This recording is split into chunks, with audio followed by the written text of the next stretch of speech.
눈을 뜬 순간 헉! 정신 나간 소리를 하는 이 남자는 단 한 사람이 아니었다. 이건 진짜야. 과연 그 정체는? 안녕하세요, 달빛뮤즈입니다. 영화는 직접적인 실화나 원작을 모티브로 했지만 조금은 벗어나 있습니다. 오래전부터 많은 작품에 차용되었고 그중 실제 증명된 사례를 바탕으로 이 영화가 만들어졌습니다. 영화의 오프닝은 어딘가를 바라보는 케이시의 시선과 함께 시작됩니다. 많은 의미를 지니고 있는 듯한 장면이었습니다. 등장 인격들이 많은데 한 번 이상 등장한 인격들은 데니스, 베리, 헤드윅, 케빈, 패트리샤, 오웰, 제이드, 비스트.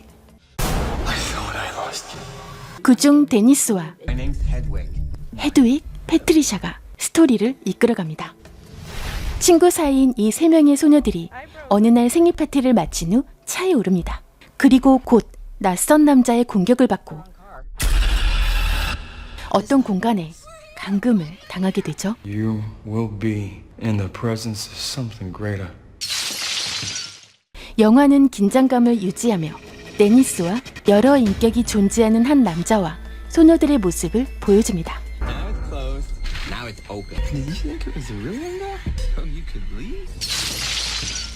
소녀들을 감금한 후 데니스가 케이시의 친구에게 못된 짓을 하려고 한 순간 케이시가 그녀에게 대처 방법을 알려줍니다. 케이시는 어떻게 그 순간 그런 생각을 한 것일까요? 데니스가 결벽증이라서? 케이시는 어쩌면 지금과 비슷한 상황을 겪어본 게 아닐까요? 23 아이덴티티를 보면서 제임스 맥어보이가 연기하는 여러 개의 인격을 가진 남자 케빈에 초점을 맞추는 듯 하면서 영화의 반전은 시작이 됐습니다. 감독인 M. 나이트 샤말란의 시점은 케빈이라는 남자가 아닌 바로 케이시라는 소녀였다는 뜻입니다. 관객들이 케이시의 입장이 되어 비스트의 실체를 더 와닿게 하려는 효과를 노린 게 아니었을까요? 그 근거는 주인공이 아니라 납치된 소녀 케이시의 과거 장면들이 연속적으로 등장합니다. 보통 영화 속에서는 주인공의 과거, 즉 정석대로 케빈의 과거에 인격들이 등장하고 그로 인해 변해가는 과정들이나 인격들 간의 다툼이나 갈등, 뭐 이런 것들이 그려질 거라 생각했는데요. 실화가 존재하니까요. 그런데 이 영화는 그런 에피소드 대신 케이시의 과거를 보여줍니다. 케이시의 어린 시절 아빠와 사냥하던 장면, 사냥하며 함께 나눈 대화들, 그리고 삼촌과의 일들. 케이시의 과거 속에는 끔찍한 기억이 봉인되어 있었습니다.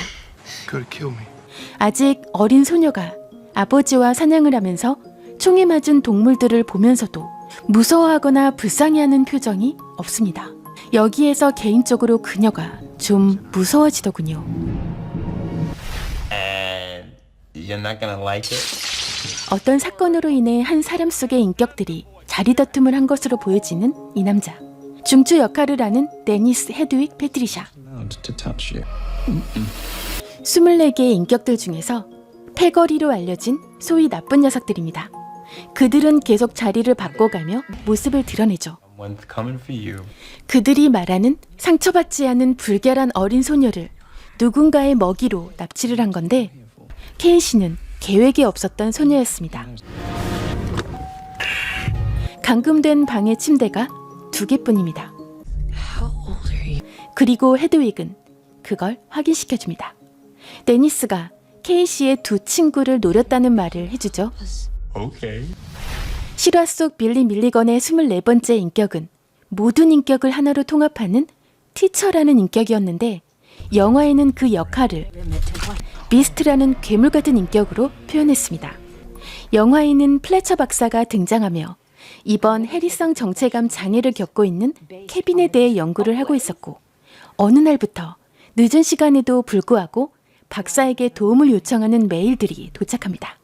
이 메일은 메리가 보낸 것으로 보여지다가 나중에는 제이드가 보낸 것으로 밝혀졌죠. 플래처 박사는 이 인격들을 보호하며 나아가 이 잠재력을 열면 초자연적인 능력으로 발전시킬 수 있다고 믿는 설정으로 등장하는데 그녀는 이 인격들 중에서 데니스와 패트리샤를 위험한 인격으로 인지했고 그들이 나오는 것이 금지라고 말하기도 합니다. No, I see. Now. 그러나 이미 그 인격들 중 데니스가 이를 저질렀던 것이죠. 베개와 욕실에 꽃을 놔두는 게 초대의 의미라는 케이시의 말이 예고편에는 있지만 flower in the bathroom like we're important. 본편에서는 삭제되었는데요. 아마도 뒤에 나오는 데니스의 인격으로 꽃을 사서 열차가 들어오는 입구에 놔두던 장면은 추모하는 느낌이 드는데 꽃에 대한 의미가 충돌하기 때문에 삭제된 것 같습니다. 플래처 박사와 데니스가 대화 중 Because Kevin's dad left on a train. 드디어 후반부에 비스트가 나타납니다. Who's coming? 그는 치타의 스피드를 지녔고 도마뱀의 시력과 월등한 감각기관, 고릴라의 엄청난 힘을 지닌 듯한 근육질의 야수의 모습을 한 비스트. 인격이 바뀌면 몸의 화학 구조까지 바뀔 수 있다는 플래처 박사의 이론대로 그는 모습부터 이전 인격과 다른 모습을 보여줍니다. Who are you? 영화에 등장하는 케빈은 그냥 보통 사람이며 일명 해리감 정체성 장애를 겪으면서 여러 인격이 나타납니다. 비스트는 이를 인간의 최종 진화적 모습이라고 표현합니다. 보통 사람들은 그럴 수 없습니다. 어렸을 때 학대받고 정신적이거나 육체적인 상처를 가지고 힘겹게 살아가는 이들. 그들이 어쩌면 새로운 진화적 생명체가 될 수 있다는 가설. 이게 성립이 될 수 있을까요? 인간은 아무도 없을 때 자기 본연의 모습일 수 있습니다. 그러나 혼자가 아닌 경우 그게 누구이든 그 상황에 맞춰 삶을 살아가야 하고 그렇지 못한 사람들을 사회 부적응자라고 하죠. 다시 케이씨의 이야기로 가볼까요? 케이씨는 그곳에 있으면서 과거 어린 시절의 상처를 떠올립니다. 보통 어렸을 때의 많은 일들, 특히 너무 충격적인 사건들은 어른이 되어서도 한동안은 잊혀지기도 하죠.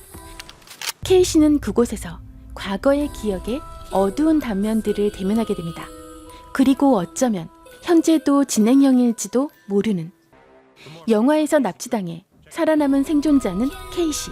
비스트는 그녀를 죽이지 않습니다. 왜 감독은 케이씨의 어릴 적 모습을 보여준 것일까요? 그리고 마지막에 보여지는 케이씨의 모습은 어떤 의미일까요? 마지막 엔딩 부분, 케이씨의 표정 말입니다. 그녀는 납치되기 전과 같은 사람인 걸까? 어쩌면 그녀는 그들을 만나 본인의 정체성을 확인한 게 아닐까요? 비스트는 그녀를 살려주면서 이 말을 남깁니다. 기뻐하라. 너는 더 진화된 존재다. 비스트는 그녀에게서 본인과 같은 진화의 모습을 발견했고 그녀를 인정해 주었습니다. 어린 케이씨가 삼촌에게 총을 겨누는 장면이 나옵니다. 개인적인 생각으론 케이씨는 이때 다른 인격이었다는 생각이 드네요. 영화의 결말에 데이비드 던이 등장합니다. Mr. Glass. 언브레이커블의 히어로. 어쩌면 우리 주위에 실제로 존재할지도 모르는 그런 사람이죠. 미친 악당 미스터 글래스. 많은 사람들의 생명을 앗아간, 하지만 역설적이게도 그 때문에 너는 본인이 어떤 존재인지 깨닫게 됩니다. There is a soul survivor, and he is miraculously unharmed. 미스터 글래스. 그는 오직 한 가지 목적을 위해서 그런 악행을 멈추지 않았습니다. 내가 이렇게 태어났다면, 그렇다면 나와 반대되는 사람도 있을 거야. 미스터 글래스는 그걸 확인하고 싶었겠죠? 그러기에 그가 한 행동들은 본인에겐 악행이 아니라 본인의 존재 이유를 증명하려고 했던 거라 볼 수 있는데요. 너의 존재가 밝혀지지 않았다면 그는 그냥 정신 이상의 희대의 살인마가 되었겠지만 But for some reason, you and I react the exact same way to water. 그의 악행을 통해 넌이란 존재를 증명해냅니다. 그리고 그는 자신의 존재의 이유를 증명했습니다. 그리고 시간이 지난 현재, 너는 미스트의 등장을 알게 됩니다. 그리고 미스터 글래스 또한 이들의 만남 과연?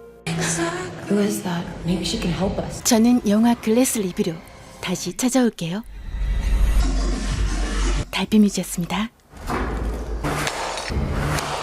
구독자분들, 구독 버튼 옆에 종 모양을 요렇게 해주세요. 꼭! 달빛뮤즈 영화 이야기, 최신 업로드 영상, 달빛뮤즈 추천 영상. 구독은 달빛뮤즈에게 큰 힘이 된답니다. 클릭 클릭.